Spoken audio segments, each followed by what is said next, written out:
എന്താണ് contract of indemnity എന്ന് പറഞ്ഞാൽ? സിംപ്ലി അതിൻ്റെ പറയുകയാണെങ്കിൽ, അതായത് to make goods the loss or to compensate the party who has suffered some loss, the term contract of indemnity. അതായത് contract of indemnity എന്ന് പറഞ്ഞാൽ to make the goods loss or to compensate the party, അതായത് who has suffered some loss. അതായത് ഒരു contract ഉണ്ടാവും, അപ്പം അതിൽ ആർക്കാണോ ലോസ് സംഭവിച്ചത്, ഓക്കെ, ആ വ്യക്തിക്ക് അതിനുള്ള നഷ്ടപരിഹാരം അല്ലെങ്കിൽ കോമ്പൻസേഷൻ അല്ലെങ്കിൽ അതിൻ്റെ നഷ്ടം ലോസോ നമ്മൾ കൊടുക്കാമെന്ന് നമ്മൾ സൈൻ ചെയ്യുന്നതിനെയാണ് കോൺട്രാക്റ്റ് ഓഫ് ഇൻഡംനിറ്റി എന്ന് പറയുന്നത്. അതായത് ഒരു പേഴ്സണ് ലോസോ അല്ലെങ്കിൽ എന്തെങ്കിലും നഷ്ടമോ സംഭവിക്കുമ്പോൾ അതിന് ആ ലോസ് പേ ചെയ്യാമെന്നോ അല്ലെങ്കിൽ അതിന് കോമ്പൻസേഷൻ കൊടുക്കാമെന്നോ ഒരു അഗ്രിമെൻറ്റ് പറയുന്നതിനെയാണ് നമ്മൾ എന്തെന്ന് പറയുന്നത്? കോൺട്രാക്റ്റ് ഓഫ് ഇൻഡംനിറ്റി എന്ന് പറയുന്നത്. കോൺട്രാക്റ്റ് ഓഫ് ഇൻഡംനിറ്റി 2 ടൈപ്പ് ഉണ്ട്. അതായത് നമ്മൾ കോൺട്രാക്റ്റ് പോലെ, അതായത് എക്സ്പ്രസ്ഡ് ഓർ ഇംപ്ലൈഡ്, അതായത് ബൈ വേർഡ്സ് ഓർ റിട്ടൺ ആണെങ്കിൽ എക്സ്പ്രസ്ഡ് ആയിരിക്കും, not by words or written ആണെങ്കിൽ ഇംപ്ലൈഡ് ആയിരിക്കും. അപ്പോൾ അതാണ് കോൺട്രാക്റ്റ് ഓഫ് ഇൻഡംനിറ്റി എന്ന് പറയുന്നത്. അതായത് to make the goods loss or to compensate the party who has suffered some loss, അതിനെയാണ് കോൺട്രാക്റ്റ് ഓഫ് ഇൻഡംനിറ്റി എന്ന് പറയുന്നത്. നെക്സ്റ്റ് വൺ നോക്കുന്നത് റൈറ്റ് ഓഫ് ഇൻഡംനിറ്റി ഹോൾഡർ. ഒരു ഇൻഡംനിറ്റി ഹോൾഡർക്ക് എന്തൊക്കെ റൈറ്റ്സ്, അവകാശങ്ങളുണ്ട് എന്നുള്ളതാണ്. ഒരു ഇൻഡംനിറ്റി ഹോൾഡർക്ക് എന്തൊക്കെ അവകാശങ്ങളുണ്ടാവും? First one, he is entitled to recover all damages which he may be compelled to pay in any suit in respect of any matter to which the promise of indemnity applied. അതായത് indemnity apply ചെയ്ത് കഴിഞ്ഞാൽ, indemnity ചെയ്യാവുന്ന agreement വെച്ച് കഴിഞ്ഞാൽ അയാൾക്ക് അയാളുടെ എന്താ പറയുക എല്ലാ ഡാമേജസിനുള്ള എന്താ പറയുക ഡാമേജസിൻ്റെയും അല്ലെങ്കിൽ എല്ലാ നഷ്ടങ്ങളും പേ ചെയ്യാനുള്ള എന്താ പറയുക കമ്പൽ ചെയ്യാൻ പറ്റും. അതിൻ്റെ നഷ്ടപരിഹാരം വാങ്ങാൻ വേണം എന്നുള്ളത് അയാൾക്ക് കമ്പൽ ചെയ്യാനായിട്ട് പറ്റും. അതൊരു ഇതിൽ അഗ്രിമെൻറ്റിൽ വന്നു കഴിഞ്ഞാൽ അത് ഫസ്റ്റ് റൈറ്റ് ആണ്. രണ്ടാമത്തത് എന്താ? He is entitled to recover from the indemnifier whole cost which he paid in bringing of defending any suit in respect of contract of indemnity. In bringing of defending the suit of indemnity holder must not contravene the orders of indemnifier, and he must act in the same as pursued man who would have acted under similar circumstances in his cases. അതായത് indemnity ഹോൾഡർക്ക്, അതേപോലെ first one indemnity ഹോൾഡർക്ക് അയാൾക്ക് എന്തൊക്കെ നഷ്ടം ഉണ്ടായി എന്നുള്ളത് അത് compel ചെയ്തിട്ട് അത് നഷ്ടപരിഹാരം തിരിച്ചു വാങ്ങാനുള്ള റൈറ്റ്സ് ഉണ്ടാകും. രണ്ടാമത്തെ റൈറ്റ്സ് എന്താണെന്ന് വെച്ചാൽ എല്ലാ നഷ്ടങ്ങളും അയാൾക്ക് എന്താ പറയുക ആ കോൺട്രാക്റ്റ് പ്രകാരം ഇൻഡംനിറ്റി ഹോൾഡർക്ക് പേ ചെയ്ത് കൊടുക്കേണ്ട കാര്യം ഉണ്ടാവും. അത് രണ്ടാമത്തെ, അയാൾക്ക് എന്തൊക്കെ നഷ്ടം ഉണ്ടായിട്ടുണ്ടോ ആ നഷ്ടങ്ങൾ പേ ചെയ്ത് കൊടുക്കണം. മൂന്നാമത്തത് എന്താ? The amount which he paid under the terms of the compromise of such suit, however it is essential the compromise must not contrary to the order. അതായത് കോൺട്രാക്റ്റ് പ്രകാരം അയാൾ എത്ര നഷ്ടപരിഹാരം കൊടുക്കാമെന്ന് പറഞ്ഞിട്ടുണ്ടോ അത്രയും നഷ്ടപരിഹാരം വാങ്ങാം. അത് അയാൾക്ക് അതിനുള്ള എന്താ പറയുക റൈറ്റ് ഉണ്ടെന്ന് നേരത്തെ പറഞ്ഞല്ലോ. അത് അവർ കോംപ്രമൈസ് ചെയ്യുന്നില്ല എന്നുണ്ടെങ്കിൽ, അതായത് ഇൻഡംനിറ്റി ഹോൾഡർ നഷ്ടപരിഹാരത്തിൽ കോംപ്രമൈസ് ചെയ്യുന്നില്ല എന്നുണ്ടെങ്കിൽ അതിൽ എത്ര നഷ്ടപരിഹാരമാണോ പറഞ്ഞത് അത് മുഴുവനായിട്ട് വാങ്ങാനുള്ള റൈറ്റ് അയാൾക്കുണ്ടാവും. അപ്പോൾ ഈ 3 റൈറ്റ്സ് ആണ് ഇൻഡംനിറ്റി ഹോൾഡർക്ക് ഉണ്ടാവുക. ഓക്കെ, ഇനി നമ്മൾ നോക്കാൻ പോകുന്നത് meaning of contract of guarantee. ഇത്രയും നേരം നമ്മൾ പഠിച്ചത് കോൺട്രാക്റ്റ് ഓഫ് ഇൻഡംനിറ്റി ആണ്. ഇനി കോൺട്രാക്റ്റ് ഓഫ് ഗ്യാരണ്ടി ആണ് നോക്കാൻ പോകുന്നത്. ഓക്കെ, കോൺട്രാക്റ്റ് ഓഫ് ഗ്യാരണ്ടി എന്ന് പറഞ്ഞാൽ എന്താ? A contract of guarantee is a contract to perform the promisee or discharge the liability of a third person in case of default.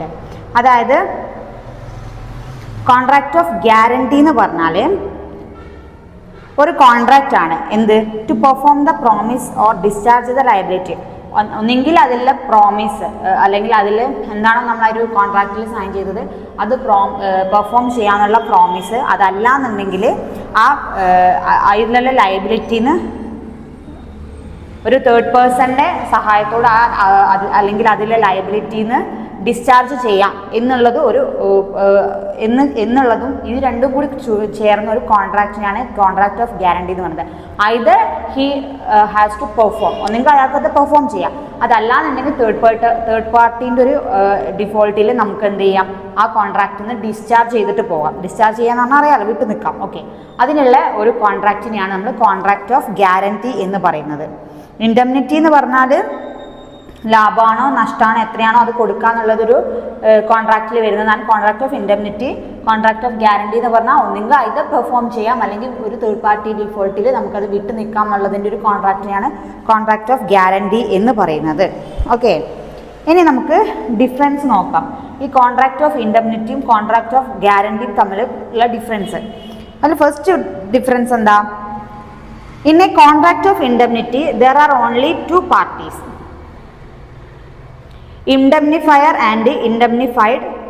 Okay, contract of ഇൻഡെംനിറ്റിയിലാണെങ്കിൽ two parties ആണ് ഉണ്ടാവുക, ഒന്ന് ഇൻഡെംനിഫയറും ഒന്ന് ഇൻഡെംനിഫൈയും. Okay, അങ്ങനെ രണ്ട് പാർട്ടീസ് ആണ് ഉണ്ടാവുക. പക്ഷെ വേറെ കോൺട്രാക്ട് ഓഫ് ഗ്യാരണ്ടിയിൽ എങ്ങനെയാണ് ഉണ്ടാവുക? Three parties. നമ്മൾ പറഞ്ഞല്ലോ തേർഡ് പാർട്ടി ഡിഫോൾട്ടിലാണ് നമുക്കത് ഡിസ്ചാർജ് ചെയ്യാൻ പറ്റും. അപ്പം ത്രീ പാർട്ടീസ് ഉണ്ടാകും. ഓക്കെ, ഒന്ന് പ്രിൻസിപ്പൾ ആയിരിക്കും, അതായത് ആ രണ്ട് കോൺട്രാക്റ്റിലുള്ള ആരാണോ അയാൾ പ്രിൻസിപ്പളും ഡെപ്റ്ററും. പിന്നെ മൂന്നാമത് ഒരു ഷ്യൂരിറ്റി, മൂന്നാമത് ഒരു പേഴ്സൻ്റെ സഹായത്തോടെ നമ്മൾ വിട്ടു നിൽക്കാൻ പറ്റില്ല, അയാളൊരു ഷ്യൂരിറ്റി ആണ്. ഓക്കെ, അപ്പോൾ മൂന്നാൾക്കാരാണ് കോൺട്രാക്ട് ഓഫ് ഗ്യാരണ്ടിയിൽ ഉണ്ടാവുക, principal, debtor and surety. Okay, മറ്റേതിൽ ഇൻഡെംനിറ്റിയിൽ രണ്ട് പാർട്ടീസേ ഉണ്ടാവുള്ളൂ. ഓക്കെ, രണ്ടാമത്തെ ഡിഫറൻസ് എന്താ? The contract of indemnity there is only one contract, where is contract of guarantee there are three contracts. അല്ലേ, രണ്ട് ആൾക്കാർ തമ്മിലുള്ള ഒരൊറ്റ കോൺട്രാക്റ്റാണ് കോൺട്രാക്ട് ഓഫ് ഇൻഡെംനിറ്റി എന്ന് പറയുന്നത്. അതായത് ലാഭം നഷ്ടം എന്താ വെച്ചാൽ തന്നോളം എന്നുള്ള രണ്ട് പാർട്ടി. വേറെ contract of guarantee three contracts ആണ് ഉണ്ടാവുക. അതിൽ നമുക്ക് മൂന്ന് പാർട്ടീസ് ഉണ്ടെന്ന് നമ്മൾ പറഞ്ഞു. അപ്പോൾ അവർ ചേർന്നിട്ടുള്ളൊരു ത്രീ കോൺട്രാക്റ്റ് ആണ് കോൺട്രാക്ട് ഓഫ് ഗ്യാരണ്ടി എന്ന് പറയുന്നത്. മൂന്നാമത്തെ ഡിഫറൻസ് എന്താണ്? In a contract of indemnity, the indemnifier undertakes to save the indemnified from any loss caused by the conduct of indemnifier himself. അതായത് കോൺട്രാക്ട് ഓഫ് ഇൻഡെംനിറ്റിയിൽ ഇൻഡെംനിഫയർ ആയിരിക്കും അയാൾ അതിലെ അതർ പേഴ്സൻ്റെ നഷ്ടങ്ങളോ എന്തായാലും ഏറ്റെടുക്കാമെന്ന് ഹിംസെൽഫ് ആണ് ഏറ്റെടുക്കുന്നത്. ഓക്കെ, വേറെ കോൺട്രാക്ട് ഓഫ് ഗ്യാരണ്ടിയിൽ എങ്ങനെയാണ്? ദ ഷ്യൂരിറ്റി അണ്ടർടേക്ക് ദ പേയ്മെന്റ്, അതായത് അവിടെ ഒരു തേർഡ് പേഴ്സൺ എന്ന് പറഞ്ഞല്ലോ ഷ്യൂരിറ്റി, അയാളും കൂടി ഏറ്റെടുക്കുന്നുണ്ട്. രണ്ട് പാർട്ടികൾ തമ്മിലുള്ള എഗ്രിമെൻ്റ് ആണെങ്കിൽ കൂടിയും ഒരാളുടെ ഇത് ഡെപ്റ്റ് മീറ്റ് ചെയ്യാന്നുള്ളത് വേറൊരു ഷ്യൂരിറ്റിയും കൂടി അത് ഏറ്റെടുക്കുന്നുണ്ട്. മറ്റേത് ഇൻഡെംനിഫയർ ഹിംസെൽഫ് ആയിരിക്കും കോൺട്രാക്ട് ഓഫ് ഇൻഡെംനിറ്റിയിൽ, മറ്റേതിലാകുമ്പോൾ ഒരു തേർഡ് പാർട്ടി ഇൻഫ്ലുവൻസ് ഉണ്ടാവും. ഓക്കെ, അടുത്ത ഡിഫറൻസ് എന്താ? ലയബിലിറ്റിയിൽ എങ്ങനെയായിരിക്കും? പ്രൈമറി ആൻഡ് ഇൻഡിപെൻഡൻ്റ് ആയിരിക്കും എവിടെ? കോൺട്രാക്ട് ഓഫ് ഇൻഡെംനിറ്റിയിൽ വരുന്നത് പ്രൈമറി ആൻഡ് ഇൻഡിപെൻഡൻ്റ് ആയിരിക്കും. വേറെ മറ്റേതിൽ വരുമ്പോഴോ ഗ്യാരണ്ടിയിൽ വരുമ്പം the primary liability is that the principal debtor, ഒരു പ്രിൻസിപ്പൽ ഡെപ്റ്റർക്കായിരിക്കും അതിൻ്റെ പ്രൈമറി ലയബിലിറ്റി ഉണ്ടായിരിക്കുക. ഓക്കെ, ദെൻ അടുത്ത പോയിന്റ് എങ്ങനെയാണ്? The contract of indemnity indemnifier liability arises only the happening of the, അതായത് കോൺട്രാക്ട് ഓഫ് ഇൻഡെംനിറ്റിയിൽ ആ ഒരു ലോസ് ഹാപ്പനിങ് ചെയ്താൽ മാത്രമേ അവിടെ അത് പേ ചെയ്യേണ്ട കാര്യമുള്ളൂ. അല്ലേ, അയാൾക്ക് നഷ്ടമോ അല്ലെങ്കിൽ അയാൾക്ക് എന്തെങ്കിലും ഡാമേജസ് ഉണ്ടോ അത് റിക്കവർ ചെയ്യാനുള്ള എമൗണ്ട് കൊടുക്കാമെന്നാണ് പറയുന്നത്. അപ്പോൾ അത് ഹാപ്പനിങ് നടന്നാൽ മാത്രമേ അത് ചെയ്യേണ്ടതായിട്ടുള്ളൂ. പക്ഷെ വേറെ ഗ്യാരണ്ടിയിൽ എങ്ങനെയാണ്?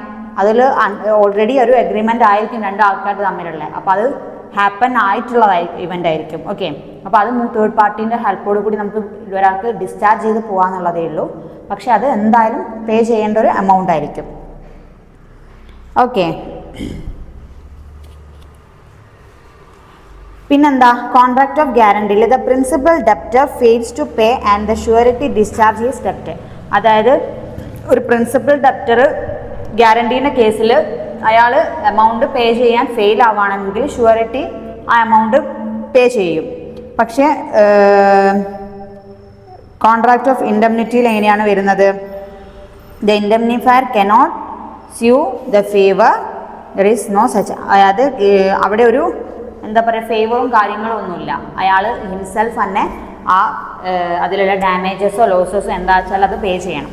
അപ്പോൾ അത്രയും ഡിഫറൻസസ് ആണ് contract of indemnity contract of guarantee തമ്മിലുള്ളത്. ഓക്കെ, നന്നായിട്ട് റീഡ് ചെയ്തിട്ട് പോവാം നിങ്ങൾ. ഓക്കെ, പിന്നെ എന്താ എക്സ്റ്റെൻഡ് ടു ഷ്യൂരിറ്റി ലയബിലിറ്റി, അതിവിടെ എഴുതിയില്ല. അടുത്തത് നമ്മൾ പോകുന്നത് എക്സ്റ്റെൻഷൻ ഓഫ് ഷ്യൂരിറ്റി ലയബിലിറ്റി. അതായത് ഇതൊരു ടേം ആണ്. എക്സ്റ്റെൻഷൻ ഓഫ് ഷ്യൂരിറ്റി ലയബിലിറ്റി എന്ന് പറഞ്ഞാൽ എന്താണെന്ന് വെച്ചാൽ, ഒരു എക്സാമ്പിൾ ഞാൻ പറഞ്ഞുതരാം. അതായത്